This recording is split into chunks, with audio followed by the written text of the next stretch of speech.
अगर वाकई में आपको ऐसा लगता है कि भारत ने इसको इस्तेमाल किया है हथियार के तौर पे, तो आपकी तो कोई तैयारी थी ही नहीं, और आपने तो हमेशा से ही जो है वो भारत को एक दुश्मन माना है। तो फिर दुश्मन आपको बताकर हमला क्यों करेगा? तैयारी तो हमारी होनी चाहिए थी, लेकिन हमारे पास ऐसा कुछ नहीं था।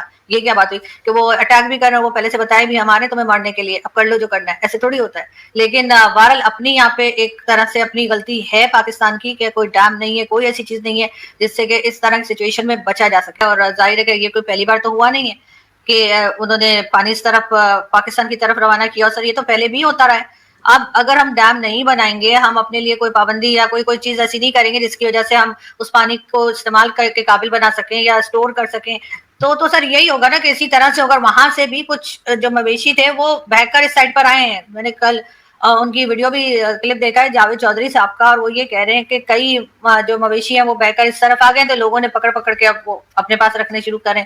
तो ये तो ऐसा नहीं है कि नुकसान सिर्फ यहीं पर हुआ है, भारत की तरफ भी नुकसान हुआ है। और ये तो हमेशा से होता है सर कि जब बारिश होती है तो वो हमेशा से पानी इस तरफ आता है। और यहाँ पर तो इमरान खान के जमाने में भी कहा गया था कि जी हम डैम बनाएंगे, ये करेंगे, वो करेंगे। ऐसा कुछ हमारी गवर्नमेंट ने नहीं किया। लेकिन उसके बाद क्योंकि आजकल टेंशन बढ़ी हुई है, वैसे तो टेंशन हर वक्त ही रहती है हमें भारत के साथ, तो इसलिए हर चीज सर हम उनके साथ डालने की कोशिश कर रहे हैं। अपनी नाकामी या अपनी कोताही जो है वो उसकी तरफ नहीं देखा जा रहा। नहीं मैडम, वो तो ठीक है, लेकिन एक है कि इंडस वाटर ट्रीटी का मैकेनिज्म, एक है हाई कमिश्नर लेवल पे बात करना। तो हाई कमिश्नर लेवल पे बात करना एक और है, एक्सपर्ट्स का अगर राब्ता होता पहले, तो आपको नहीं लगता आज तबाही कम होती? इंडस वाटर कमिश्नर्स बैठे होते, वो पूरे का पूरा स्टाफ होता, वो पूरा चीज़ों को रीड कर रहे होते, हमारे लोग वहाँ होते हैं, उनके लोग यहाँ होते हैं, तो मतलब आज हम बहुत कुछ बचा सकते थे मैडम। अगर अगर जारी बात है, जो हाई कमिश्नर हैं यहाँ पे, उन्होंने जो बताया है वो तो बताना ही था, क्योंकि पानी तो निकल के आ रहा था, पानी ने कहीं को बांग्लादेश की तरफ तो नहीं चल पड़ना था ना, पता तो चल जाना था। तो वो जारी बात है, लेकिन वो अगर मैकेनिज्म मौजूद होता, जिसको इंडिया कहता है कि we held in abeyance the Indus water treaty, तो चीजें आज बेहतर होती। नहीं सर देखिए, अब जो ये लड़ाई हुई थी या जो अटैक्स हुए थे इंडिया पाकिस्तान के बीच में, वो ऑपरेशन सिंदूर या मार्का है, जो भी उसका नाम ले लीजिए, उसके बाद तो ये था कि दोनों कंट्रीज में क्योंकि बातचीत ही नहीं चल रही थी, तो पहले से कुछ मालूम होना, पहले से बताना तो शायद मुश्किल ही था। लेकिन उसके बावजूद उन्होंने जो है वो पाकिस्तान को इन्फॉर्म किया, और पाकिस्तान फॉरेन ऑफिस से कांटेक्ट किया गया। हमें क्या इससे पहले हमने नहीं देखा, हर साल पानी आता है भारत की तरफ से, बल्कि जिस वक्त उन्होंने कहा था कि हम पानी रोक देंगे, या ऑपरेशन सिंदूर के बाद जो झगड़ा चल रहा था और उन्होंने कहा था कि जी वही इंडस वाटर ट्रीटी की बात की थी, और उन्होंने कहा था हम पानी रोक देंगे, तो उस वक्त भी कई लोग कह रहे थे कि कैसे रोक देंगे, इसलिए कि अभी तो मानसून का सीजन आना है, अभी तो बारिशें होनी है, अभी तो उल्टा पानी यहाँ पे छोड़ दिया जाएगा, पानी को रोकेगा तो नहीं भारत। तो ये सब चीजें तो हमारे एक्सपर्ट्स जानते थे, तो क्यों कुछ नहीं किया? और अगर करते भी क्या, मुझे आप बताएं क्या कर लेते ये लोग? इतना पानी जब वहां से आएगा, तो आपने तो ना कोई डैम बनाए हैं, ना आपने कोई स्टोरेज के लिए कोई ऐसी चीज की है जिससे कि पानी को स्टोर किया जा सके। तो अगर वो आपको 2 महीने पहले भी बता देते, फॉर एग्जाम्पल, वैसे तो आई डोंट थिंक कि 2 महीने पहले बताया जा सकता है, लेकिन अगर वो आपको बहुत टाइम पहले भी बता देते, तब भी आप क्या करते? आपके पास तो कुछ नहीं है, आपने तो कभी इस तरफ काम ही नहीं किया। इमरान खान ने भी जो है वो डैम के नाम पर फंड तो जमा किया था, और उसके बाद वो साकिब निसार साहब कहाँ कनाडा वनाडा घूम रहे थे, और कोई डैम नहीं बना, और कहा जी बस लोगों को मोटिवेट करने के लिए था, वरना टेलीथॉन की गई और क्या क्या हुआ, लेकिन डैम तो नहीं बने। तो अगर वो कुछ टाइम और पहले बता देते, आपके एक्सपर्ट्स क्या कर लेते? मतलब क्या किया जा सकता था? कुछ भी नहीं हो सकता था। और ये तो सभी देख रहे हैं कि किस तरह से बारिशें हो रही हैं और क्या कुछ है। लेकिन ये इल्जाम बजाय इसके कि आप अपनी गलती को माने कि आप लोगों ने कोई तैयारी नहीं थी, आप यहाँ कोई डैम है और ना ही आगे बनते हुए दिखाई दे रहे, इसलिए कि वो कालाबाग डैम पे भी इशू बना रहता है, बाकी डैम्स का भी ऐसा ही है। तो वहां से तो पानी हर साल आता है, तो उस पर भारत के ऊपर क्या इल्जाम लगाना? चले, ये आपका एक मौक़िफ़ है, लेकिन बहुत सारे लोग पाकिस्तान में ये कह रहे हैं कि वाटर को वेपनाइज किया गया है। वो एक हैं रमेश सिंह अरोड़ा साहब हैं, जो पाकिस्तान के सूबाई वज़ीर हैं, माइनॉरिटीज़ के सिखों को वो रिप्रेजेंट करते हैं। वो भी ये कह रहे थे कि पानी जो आया है, पानी आया है, ये भारत ने छोड़ा है और हमें बताया नहीं गया और अपडेट नहीं किया गया। तो मैकेनिज़्म मेरा ख्याल है दोनों मुल्कों को डेवलप ज़रूर करना चाहिए, और ये मैकेनिज़्म ये है कि हर कीमत के अंदर आप जो है वो एक दूसरे के साथ शेयर करनी चाहिए चीज़ें, क्योंकि मैडम दोनों मुल्क जो है वो डिपेंडेंट है। तो ये तो मेरा ख्याल है, जब ये वो जैसा कहते हैं ना, as the water will settle, तो लोगों को मानना तो पड़ेगा कि मैकेनिज़्म को उड़ा के भारत ने अच्छा नहीं किया। लेकिन सर लेकिन सर खैर उनकी अपनी राय हो सकती है, लेकिन रमेश सिंह अरोड़ा साहब जो हैं वो तो आपको पता है इस वक्त उनको असेंबली में भी बिठाया गया है और पीएमएल-एन के वो मेंबर हैं, माइनॉरिटी से हैं, तो उनको तो वही कहना पड़ेगा ना जो गवर्नमेंट कह रही है, जो गवर्नमेंट ने कहा होगा। ये मेरे ख्याल है वही है जिनको इमरान खान के जमाने में जनरल फैज हमीद के भाई ने इनके घर में गलती से चले गए थे, कोई हाउसिंग स्कीम वाले थे ना जिनके घर में घुस के उनसे हाउसिंग स्कीम लेनी थी, उसके बजाय इनके घर में चले गए थे और मारपीट की थी। ये वही है बेचारे। तो ये तो आपको पता है कि हमारे यहाँ अपना दिमाग तो इस्तेमाल हो नहीं सकता माइनॉरिटी का, वो बेचारे इतने दबे रहते हैं। लेकिन अगर देखा जाए तो अगर वाकई में आपको ऐसा लगता है कि भारत ने इसको इस्तेमाल किया है हथियार के तौर पे, तो आपकी तो कोई तैयारी थी ही नहीं और आपने तो हमेशा से ही जो है वो भारत को एक दुश्मन माना है। तो फिर दुश्मन आपको बताकर हमला क्यों करेगा? तैयारी तो हमारी होनी चाहिए थी, लेकिन हमारे पास ऐसा कुछ नहीं था। ये क्या बात हुई कि वो अटैक भी कर रहे हैं, वो पहले से बताए भी हमारे तुम्हें मारने के लिए, अब कर लो जो करना है, ऐसे थोड़ी होता है। लेकिन बहरहाल अपनी यहाँ पे एक तरह से अपनी गलती है पाकिस्तान की कि कोई डैम नहीं है, कोई ऐसी चीज नहीं है जिससे कि इस तरह की सिचुएशन में बचा जा सके। सिर्फ एक चीज जो अच्छी हुई है कि पहले सर बेचारे जो middle class, lower middle class या लोअर क्लास थी वो बेचारी इसमें फंस जाती थी, उनकी चीजें तबाह होती थी। इस बार पानी ने किसी को नहीं छोड़ा। बड़ी बड़ी हाउसिंग स्कीम जो है ना वो पानी के अंदर चली गई हैं। ऐसे लोग भी जो कि पाकिस्तान के करता धरता बने होते हैं उनकी हाउसिंग स्कीम्स की भी ऐसी तैसी हो गई है। तो यहाँ पर इन्हें यकीनन अब सोचना चाहिए कि अब इस तरह की अगर आफत आएंगी या इस तरह की मुसीबत आएगी तो उससे बचने के लिए क्या क्या किया जाए। अब ऐसे काम नहीं चलेगा कि भाई वो भारत के नाम लगा दें या किसी और का नाम लगा दें। अब थोड़ा सा अपना नाम भी लगाना पड़ेगा कि हमसे कहाँ गलती हुई है, तभी मुसीबत से निकलेंगे। चलिए मैडम, आप ये कह रही हैं कि अपना भी कसूर माने, बिल्कुल अगर जहाँ पे अपना कसूर है ज़रूर मानना चाहिए, लेकिन एक लार्जर जो मैकेनिज्म है इस बात में तो ज़ाहिर बात है, ठीक है, ये सच्चाई है कि ज़ाहिर बात है भारत जो है वो पानी कोई उसने खुद बना के तो हमारी तरफ नहीं फेंका ना, वो बिल्डअप हो रहा था काफ़ी देर से और हमें भी अंदाज़ा था कि ये चीज़ें बिल्डअप हो रही हैं, लेकिन at the end of the day जो लार्जर मैकेनिज्म होता है एक दूसरे के साथ लीगल मैकेनिज्म जो है वाटर के हवाले से उसको भारत ने एज एन अपर रिपेरियन उसको रोका हुआ है और वो कर रहे हैं, ठीक है, उनकी मर्जी है। नहीं तो भारत को चाहिए ना इस सिलसिले में खिते को जोड़े मैडम, वो बड़ा मुल्क है उनको तो जोड़ना चाहिए। अगर वो चाइना के साथ अपने मामला ठीक कर सकता है तो वो साउथ एशिया में भी सबके साथ ठीक कर सकता है, लेकिन भारत इसमें वो समझता है कि अगर पाकिस्तान के साथ मामला ठीक हो गए तो फिर बाकी उनके इंटरनल मामला सही नहीं होंगे नहीं नहीं तो नहीं फिर सर, इंटरनली भी तो पाकिस्तान सियासत करनी है ना, उधर भी तो सियासत भी तो जीतनी है ना, निरा डिप्लोमेसी तो नहीं जीतनी ना मैडम, क्या ख्याल है? तो सर वो वहां पे क्या कहें? अगर अगर पाकिस्तान के साथ मामला को ठीक करने आए तो वो अपनी पब्लिक को, अपने लोगों को क्या बताएं कि हमने क्यों मामला ठीक किया, पाकिस्तान ने ऐसा क्या कर दिया जिसकी वजह से हमने मामला ठीक कर लिया।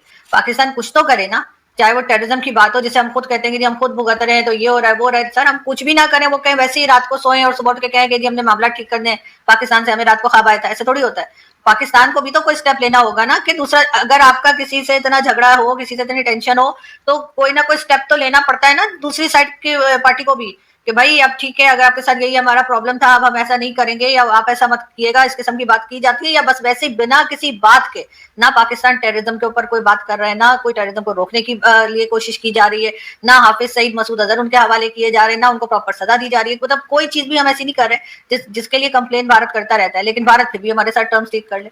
सर मतलब कुछ तो लॉजिक होनी चाहिए ना हमारे उसमें, तब वो करेंगे। मैडम बात तो फिर वही आ जाती है कि उनकी बहुत डिमांड्स हैं और हमारी कोई डिमांड नहीं है। हमारी जो डिमांड्स हैं टीटीपी बीएलए के ऊपर, उसके ऊपर क्या भारत कोई सुनता है? कोई भी नहीं सुनता। वो लगे हुए हैं, रोजाना बंदे पाकिस्तान में शहीद हो रहे हैं। आप एक स्टोरी 1990 की, 2000 की, 2007 की या जहाँ जहाँ पे है उसमें इंगेज किया जा सकता है। यहाँ पे डेली बनाते हुए पाकिस्तान में बंदे शहीद हो रहे हैं, प्रॉक्सी वार हो रही है, वो तो एक और खैर तरफ हम चले जाएंगे। लेकिन मैडम सवाल ये पैदा होता है कि ये जो ट्रम्प साहब ने, आपको लगता है ये ट्रम्प सीरियस है वाकई भारत के साथ और इंडियंस अब गुस्सा कर जाएंगे, या कि आपको लगता है कि इंडियंस अंदर खाते वेट कर रहे हैं यार मामला सारे ही उजड़ जाएंगे, अमेरिका से मामला ठीक कर लें? आपको क्या लगता है? देखें, अमेरिका जब किसी मुल्क की तरफ जाता है तो सारे उधर जा पड़ते हैं। अगर अमेरिका किसी मुल्क से हाथ खींच ले तो उसके पीछे पूरा नेट होता है, वो भी पीछे हट जाता है। तो इंडिया जो है उसको तो कहा जा रहा था कि it is a country which will counter communist China, but the problem is कि इंडिया तो कम्युनिस्ट चाइना से जबियां डाल रहा है, वो ट्रम्प के ट्रेड एडवाइजर कह रहे हैं। तो आपको नहीं लगता कि ये मामला इंडिया और चाइना अमेरिका के जो है वो डिटीरियरेट होंगे? इसमें पाकिस्तान के लिए भी कोई अपॉर्चुनिटी है या नहीं? पहले जरा डिटीरियरेशन पे बताइएगा कि चांसेस हैं मजीद होने के, और हमारे लिए क्या अपॉर्चुनिटी है? हमारी लाइन सेट हो गई है, हम जरा इस वक्त गुड बॉयज। नहीं सर, हम हमेशा किसी के नुकसान में ही अपने लिए क्यों अपॉर्चुनिटी ढूंढते हैं, मुझे ये समझ नहीं आती। मतलब अगर हमने तो अगर नहीं भारत नुकसान और किया। अमेरिका के ताल्लुकात खराब होंगे तो हमें अपॉर्चुनिटी मिलेगी। नहीं, हमने तो नहीं नुकसान किया। और एक और बात जो आपने बात की मैं उसमें थोड़ा ऐड कर दूं, उसकी वजह है कि अमेरिका ने डी-हाइफनेशन की हुई थी। जब सिर्फ इंडिया से ताल्लुकात अच्छे थे, तो पाकिस्तान से नहीं थे। तो इस चीज़ को ज़हन में रखिएगा। तो मैं ये कह रहा हूँ कि अगर वो सिर्फ इंडिया से खराब करते हैं, तो क्या पाकिस्तान से अच्छे होंगे? ये अमेरिकन पॉलिसी है, इंडिया से अच्छे तो पाकिस्तान से खराब। मैं ये उस एंगल से भी बात कर रहा हूँ। सर वो तो अमेरिका की आदत है ना कि वो इस्तेमाल करता है पाकिस्तान को, कभी अफगानिस्तान के लिए तो कभी भारत के लिए। हालांकि वो ऐसे होना नहीं चाहिए। अगर उनके टर्म्स इंडिया से अच्छे हैं तो उनके हमारे साथ भी अच्छे होने चाहिए, और अगर हमारे साथ अच्छे हैं तो भारत के साथ खराब नहीं होने चाहिए। लेकिन असल में तो ये चीजें हमें नुकसान करती है ना, कि हमारी तरफ वही आता है जिसके भारत के साथ टर्म्स खराब हो। बांग्लादेश के टर्म्स भारत से खराब हो गए, वो हमारी तरफ आ गए मोहम्मद यूनुस साहब, उन्होंने आके कह दिया कि जी ये तो हम तो भाई हैं जी, बिछड़ गए थे, फलाना हो गए थे। और इसी तरीके से अमेरिका के भारत से टर्म्स खराब हो गए तो फौरन हमारी तरफ आ गए। सर वो दुश्मन का दुश्मन दोस्त वाला की पॉलिसी हमारे यहाँ जो चलती है ना, यही हमें नुकसान कर रही है। और ये अमेरिका और भारत ज्यादा दिन अलग रहने वाले भी नहीं है। जाहिर है कि जिस तरह से दोनों कंट्रीज काम करती रही हैं इससे पहले भी और आगे भी करती रहेंगी, तो उसमें पाकिस्तान को सोचना चाहिए कि जी हम इन दोनों की लड़ाई का हिस्सा ना बने। ये जो तीसरी पार्टी बीच में जाती है ना, असल में सारी प्रॉब्लम उसको आती है। वो तो दोनों आपस में लड़ेंगे, फिर मिलके बैठ जाएंगे, लेकिन हमारा क्या होगा? फिर हम ख्वार हो जाएंगे। बजाय इसके कि हम दोनों से टर्म्स अपने ठीक रखें। हमें इस वक्त हमारे साथ अगर चाइना है, तो चाइना भी तो भारत से बात कर रहा है, तो फिर चाइना ने हमें क्यों ऐसा नहीं किया कि हमें छोड़ दे, हमें साइड पे कर दे, या वो कर देगा आपके ख्याल से? तो अगर चाइना भी उसी तरीके से सोचा जाए तो फिर हम तो जैसे कहते हैं ना, कहीं के नहीं रहेंगे अगर चाइना ने हमारा हाथ छोड़ दिया, क्योंकि आजकल वो भारत के साथ है। तो सर तो ये हमारी पॉलिसीज आजकल गलत चल कोई रही है। भारत अभी क्या मैडम, अभी तो उधर पार्लियामेंट में लड़ाई हो रही थी कि भारत के साथ है। अभी तो 2 मुलाकातें हुई है। आपने कहा मोदी साहब 7 साल बाद जा रहे हैं चाइना। आपने कहा पाकिस्तान चाइना के ताल्लुकात में तो कोई अब भारत तो उसमें इंटरवीन नहीं ना हो सकता है। मतलब पाकिस्तान चाइना ताल्लुकात तो अच्छा, भारत को करना अमेरिका के चाहिए। साथ हो सकता है सर, चाइना के साथ नहीं हो सकता सर, ऐसा नहीं है। लेकिन ये चाइना कि इस पाकिस्तान वक्त ताल्लुकात 78 साल से एक ही पेस पे चल रहे हैं मैडम। ये तो बात माने, ऊपर नीचे कभी नहीं है। चीन हाँ से हमें सर, इख्तिलाफ हो सकता है, ये 78 साल से एक ही पे ऊपर ही जा रहे हैं, और इस जंग में तो टॉप पे चले गए। बिल्कुल ऊपर से देख रहे थे इंडियंस क्या कर रहे हैं। तो ये तो माने ना मैडम, फिर पाकिस्तान की डिप्लोमेसी तो है ना मैडम, वाह अमेरिका भी सर, साथ है, चाइना भी सर साथ है। चलो इतनी तो तारीफ कर दें आज पाकिस्तान की, ये नहीं सियासी सर, मैं लीडरशिप, सर मिलिट्री नहीं, लीडरशिप की। नहीं नहीं सर, ना मिलिट्री लीडरशिप अच्छा करी है, ना सियासी लीडरशिप अच्छा करी है। इसलिए कि अगर पाकिस्तान की इकोनॉमी पे सचमुच में काम हुआ होता, तो यकीनन आज हम भी एक मजबूत कंट्री के तौर पे सामने आए होते। हमारे साथ ये प्रॉब्लम्स ना होती जो इस वक्त हैं। भारत के साथ हर कोई बात करना चाह रहा है। मैं इसलिए नहीं कह रही कि मैं कोई भारत की साइड ले रही हूँ या कुछ, जो लोग मतलब अभी नीचे कमेंट में बुरा भला लिखेंगे, बल्कि आपको अपने आप को इस काबिल बनाना पड़ता है कि लोगों को आपकी जरूरत हो। इसलिए नहीं कि आपको इस्तेमाल करना है कभी अफगानिस्तान के लिए, कभी भारत के लिए, कभी ईरान के लिए। आपके यहाँ आपकी इकोनॉमी को स्ट्रांग होना चाहिए, आपके टर्म्स आपकी हर कंट्री के साथ होने चाहिए। जिसका भी बॉर्डर लगता है उसके साथ तो आपके टर्म्स बेहतर होने ही चाहिए। लेकिन हमारे यहाँ ऐसा कुछ नहीं हो रहा। भारत हमें क्या कहता है? सिर्फ 2 चीजें, एक कश्मीर और दूसरा टेररिज्म। चले कश्मीर पे बातचीत नहीं हो सकती, दोनों अपनी अपनी जगह पर हैं, मैं उस पर नहीं बोलूंगी, लेकिन टेररिज्म को तो हम कर सकते हैं ना, उस पर तो हम बात भी कर सकते हैं, उसे तो हम कंट्रोल भी कर सकते हैं बिल्कुल सही और है, उनके हवाले भी कर सकते हैं, तो मसला हल हो जाएगा। लेकिन हम करना नहीं चाहते, क्योंकि सर बिल्कुल बहुत से टेररिज्म लोगों की दुकानें चलती हैं। जब तक हिंदुस्तान पाकिस्तान लड़ते रहेंगे, बहुत से लोगों के सर कनाडा में प्लॉट आ जाएंगे, बहुत से लोग कॉर्नर का प्लॉट यहाँ ले लेंगे, और अमेरिका कनाडा कई कई जगह पर सर प्रॉपर्टीज आ जाती हैं, आपको पता है। तो दोस्तों, जैसा कि आपने क्लिप में देखा कि भारत ने फिर से पानी छोड़ दिया पाकिस्तान पर। पाकिस्तान चिल्ला रहा है कि भाई साहब, भारत ने फिर से हम पे वाटर बॉम्ब गिर दिया है, भाई साहब हमें बचाओ, हमें बचाओ, हमें बचाओ। आपको ये जो इंडस वाटर ट्रीटी के बारे में बता देता हूँ कि ये 1960 में मतलब कि भारत और पाकिस्तान के बीच में मतलब कि ट्रीटी साइन करी गई थी वर्ल्ड बैंक द्वारा। वर्ल्ड बैंक ने मतलब कि साइन करवाई थी, और ठीक है, 1960 में करवाई थी, ठीक है। और उसके बाद से मतलब कि भारत पानी छोड़ता है उधर, ठीक है, सारी डील होती है। लेकिन जब से मतलब जब भी पानी छोड़ता है तो भारत बताता है, लेकिन अब भारत इतने मोड में नहीं है कि इनको बताया भी जाए, सब कुछ चीज़ करी जाए भाई साहब, ठीक है। मतलब कि वैसे तो भारत बताता है, लेकिन भाई साहब पाकिस्तान अपनी करतूतों से बाज नहीं आता ना, तो बस ये करना पड़ता है, ठीक है। तो भारत का तो ये कहना है कि ना, पहले करतूतों तो संभाल लो, और ऊपर से अपने डैम बना लो। डैम बना लोगे तो भाई तुम कंट्रोल कर लोगे पानी को कंट्रोल करने के लिए तुम्हारे पास तो डैम है ही नहीं, तो हम क्या कर सकते हैं इसमें, ठीक है। डैम डेवलपमेंट के लिए भाई साहब हम क्या बोलते हैं, इमरान खान ने कितना पैसा खाया, मतलब कि लोगों से, मतलब ओवरसीज़ जो पाकिस्तानी थे उनसे भी बोला इसने कि भाई साहब हमें डैम बनाने के लिए पैसा दो, पाकिस्तान के पास पैसा नहीं है। $1 भी दोगे, $1 तक भीख मांगी है इमरान खान ने, मतलब कि प्रेस कॉन्फ्रेंस में बैठ के कि भाई साहब $1 दो हमें, ओवरसीज़ पाकिस्तानी सबके सब मिल के हमें $1 दो, तो कि हम डैम बना सके। भाई एक भी डैम नहीं बना के दिया भाई साहब, एक भी डैम नहीं बना के दिया बेचारे को। अब तो उसको जेल में डाल रखा है इमरान खान को, ठीक है, आसिम मुनीर द्वारा। TTBL है, मतलब कि आरजू पूछ रही है कि भाई साहब पहले आप हाफिज सईद हो, ठीक है, मसूद अजहर को भारत को सौंपो, तो भारत सोचेगा पाकिस्तान के साथ मतलब कि रिश्ते कैसे रखने हैं, ठीक है। भारत जब भी बात करेगा ना तभी तो टोक होगी, ठीक है। चीमा कह रहा है कि भाई साहब पहले क्या बोलते हैं, पहले TTP और BLA पे बात करे भारत। TTP और BLA के भारत स्पॉन्सर्ड है। TTP तो अफगानिस्तान से हो रही है, ठीक है, आए दिन ठोके जाते तुम्हें। और BLA वो तुम्हारे बलूचिस्तान का दिक्कत है, इसमें भारत का क्या लेना देना है भाई साहब। मतलब कि कुछ भी तुम इल्ज़ाम लगाओगे भाई साहब, तुम खुद डॉलर पकड़ते हो अमेरिका से, और उसके बाद अफगानिस्तान में मतलब घुसने देते हो अमेरिका को, ठीक है, तहस नहस करने देते हो, ठीक है। उसके बाद तुम भाई साहब अफगान महाजरीन को भाई साहब अपने पाकिस्तान में रखते हो, डॉलर पकड़ते हो भाई साहब अमेरिका से। इसमें भारत का क्या कसूर है भाई साहब। तुमने तो खुद अपनी मुसीबत, खुद अपने पैर पर कुल्हाड़ी मारी है, तो भारत को कसूर पर ठहरा रहे हो। BLA जो हो रहा है, BLA में तुम जो जुर्म करते हो, ठीक है, तुमने जो कब्जा रखा है उनका देश भाई साहब, तुम मतलब कि उसके लिए भारत को ठहरा रहे हो। मतलब कि उनकी को तो आर्मी है भाई, उनकी तो एक फौज है।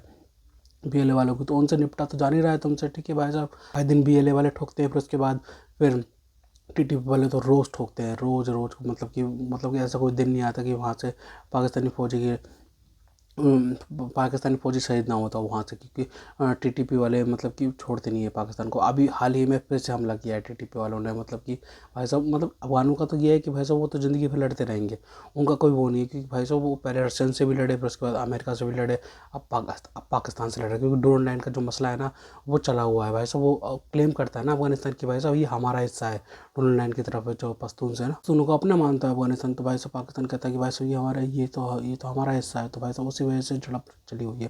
बाकी बलूचिस्तान की बात है, वो तो बलूचिस्तान को लेके है भाई साहब, वो तो इंटरनल मैटर है पाकिस्तान का, बिल्कुल इंटरनल मैटर है। इसमें भारत क्या कर सकता है। इंडिया और चाइना मतलब कि अब से दोस्त बन रहे हैं भाई साहब, ठीक है भाई साहब। अब कोई भी बॉर्डर पे झड़प नहीं हो रही, गलवान में कोई भी दिक्कत नहीं हो रही है, ठीक है। दिवाली पे मतलब कि स्वीट भी बांटी जा रही है। मतलब कि पाकिस्तान को तो मतलब ये जलने भुलने वाला मतलब कि ये वो आ गया है ना, मतलब कि मुकाम। भाई साहब पाकिस्तान तो बिल्कुल जल रहा है कि भाई साहब एक चाइना ही था उनके साथ में, मतलब कि चाइना में भी भारत के साथ चला गया। और पाकिस्तान तो वैसे भी जाएगा उधर, मतलब कि अमेरिका के कैंप में। डोनाल्ड ट्रम्प ने खरीद लिया ना आसिम मुनीर को भाई साहब, अटैच लेके आया था ना वो रेयर अर्थ मटेरियल के लिए, कि भाई साहब वहाँ पे जाके बेचूंगा मैं, ठीक है। वहाँ पे जाके बोट पॉलिश करके आए हैं, डिनर करके आए हैं वाइट हाउस में, सो कॉल्ड डिनर हुआ है जो है, ठीक है भाई। अब उसकी कीमत भी तो चुकानी पड़ रही है ना भाई साहब वहाँ पे। अब अमेरिका ने बोल दिया ना गाज़ा पीस टॉक के लिए कि भाई साहब डिसआर्म करना है, क्या बोलते हैं, हमास को डिसआर्म करना है, ठीक है। अब पाकिस्तान भी अपनी फ़ौज भेजेगा भाई साहब, पाकिस्तान को लेने के देने पड़ गए भाई साहब। एक तरफ कहता है कि अब पाकिस्तान कहता है कि भाई साहब हम इजराइल को तस्लीम नहीं करते, ठीक है, रिकॉग्नाइज़ नहीं करते। दूसरी तरफ हमास को डिसआर्म करेगा तो पाकिस्तान के लिए तो आगे खाई पीछे कुआं वाली सिचुएशन हो गई है। खैर तो दोस्तों, अगर आपको हमारी ये वीडियो पसंद आई तो कम से कम व्हाट्सएप पर जरूर शेयर कीजिएगा। साथ साथ चैनल को सब्सक्राइब करके हमारा मनोबल जरूर बढ़ाएगा, ताकि हम आपके लिए ऐसी ही मनोरंजन वीडियोस बनाते रहे। तो गाइस मिलते हैं आपसे अगली वीडियो में, तब तक के लिए जय हिंद।